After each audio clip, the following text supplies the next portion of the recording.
Caríssimos irmãos e irmãs, a Igreja quis que nós tivéssemos em cada ano um dia específico para compreendermos, valorizarmos o que significa a Eucaristia na nossa vida, na vida das comunidades. É evidente que este dia para nós não é um domingo, mas equiparámo-lo ao domingo. Porquê? Porque o domingo é que é o dia próprio em que os cristãos se reúnem nas assembleias para celebrar o mistério da paixão, da morte e da ressurreição do Senhor. O mistério pascal é a Páscoa de cada semana, que continua a ser e será sempre, por desejo do próprio Cristo, o memorial, a recordação, a realização efetiva e sacramental desse mistério que nos salva. E cá estamos nós, hoje, assim como em todo o orbe católico, a celebrar a solenidade do Santíssimo Corpo e Sangue de Cristo, para nos recordarmos e fortalecermos a fé na presença real do próprio Cristo, na Eucaristia, no pão e no vinho, e na Assembleia que celebra esse grande dom da sua presença no meio de nós como alimento. Nós ouvíamos no texto da segunda leitura uma referência essencial dentro dos textos da Sagrada Escritura a essa comunicação da memória da fé. O apóstolo Paulo diz que transmite aquilo que ele mesmo recebeu do Senhor e depois faz-nos entrar quase em pessoa, de uma forma sentida, naquela celebração da última ceia, quando Jesus elevou o pão e o vinho, disse sobre eles a bênção que era habitual dizer-se na ceia pascal dos judeus, mas depois acrescentou: isto é o meu corpo, isto é o meu sangue. Doravante, todas as vezes que beberdes deste cálice, fazei-o em memória de mim. E todas as vezes que comerdes deste pão e beberdes deste cálice, anunciareis a morte do Senhor. Jesus diria: anunciareis a minha morte até que eu venha.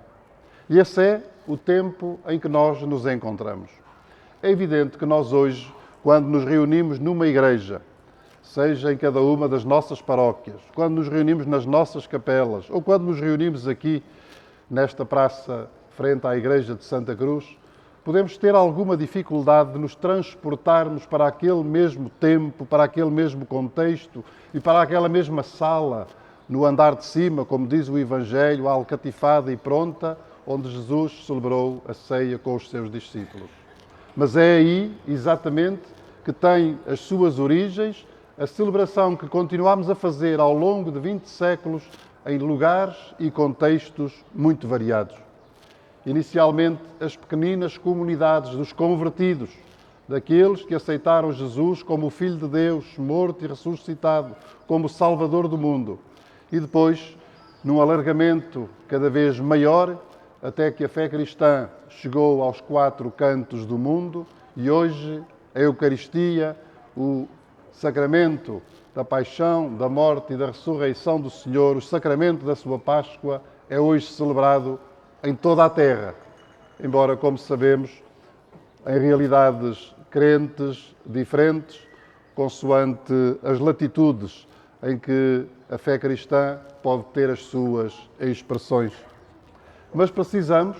porque o próprio texto nos convida a voltar sempre àquela sala chamada o cenáculo, no andar de cima, onde o Senhor celebrou a primeira Eucaristia com os seus discípulos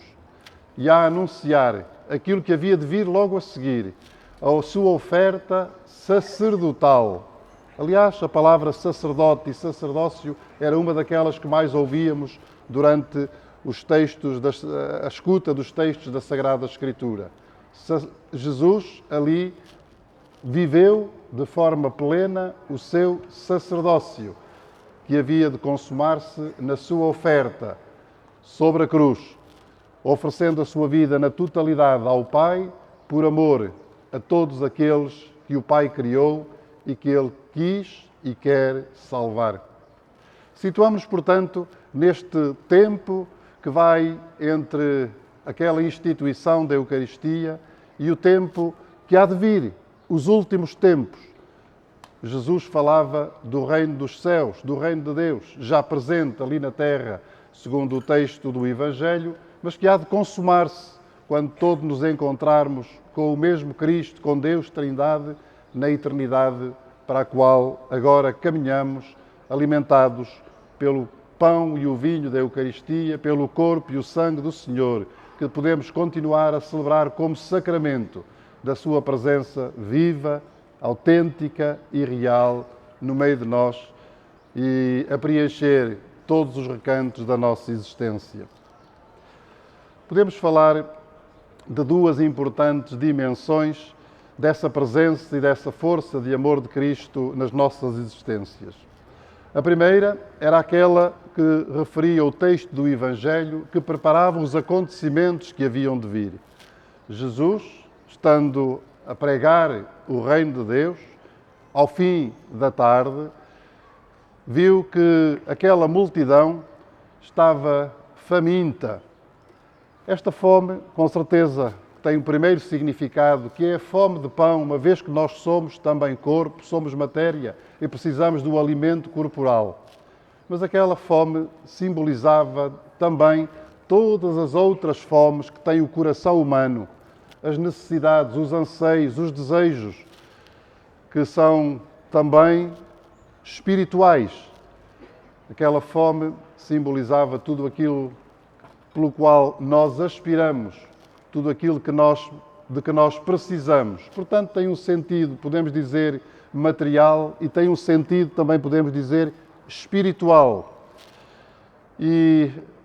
a multiplicação dos pães, como que manifesta o dom de Deus, que quer distribuir-se e vir em auxílio de todos aqueles, e somos todos, que mantemos essa fé,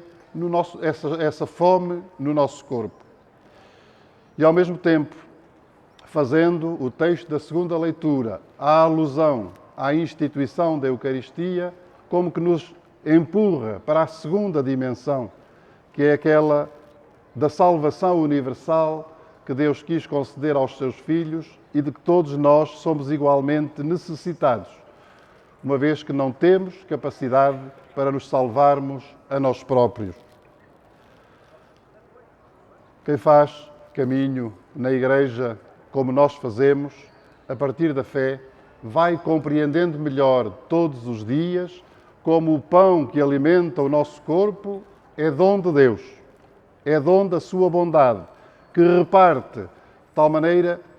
que podia chegar para todos, mesmo que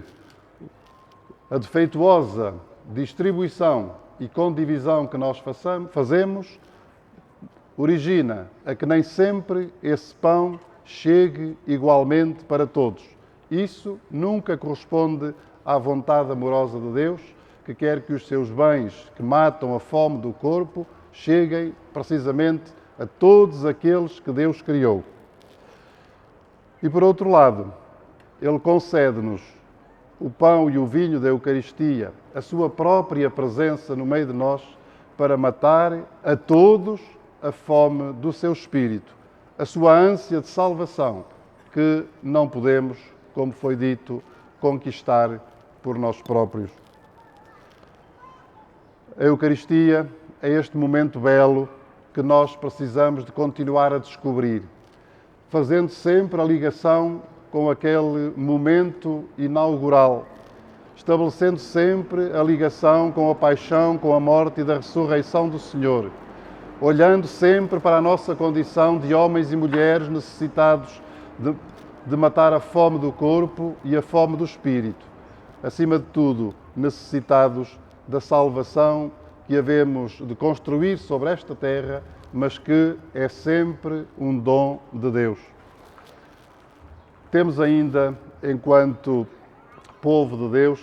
muitas dificuldades para compreender o verdadeiro lugar, o verdadeiro significado da celebração do sacramento da Eucaristia. Gostaríamos muito que estes meninos e meninas aqui presentes, que celebraram a sua primeira comunhão, fossem introduzidos no sentido do encontro com Jesus na Eucaristia, talvez de um modo mais completo, que os ajudasse a sentir esse sabor de Jesus sempre presente nas suas vidas, que os ajudasse a ter uma atitude de contemplação, também de adoração, de verdadeiro amor a este Jesus que vem sempre ao seu encontro. E gostaríamos, enquanto famílias, que na nossa casa se cultivasse continuamente e talvez com uma maior profundidade este autêntico sentido da celebração e da vivência eucarística da totalidade das nossas vidas. E gostaríamos que a nossa Igreja fosse, toda ela, mais eucarística, isto é, composta por homens e mulheres que oferecem a totalidade das suas vidas ao Senhor nosso Deus e que estão disponíveis para acolher os dons que matam a fome do corpo, a fome do espírito e que conduzem às portas da salvação. Que a Virgem Maria, aquela que foi, continua a ser para nós, a mulher mais eucarística, porque mais vivamente acolheu, sentiu, viveu a presença de Jesus o Cristo na sua vida, continua a acompanhar todos os nossos passos e nos ajuda a sermos pessoas, famílias e Igreja mais radicadas na Eucaristia.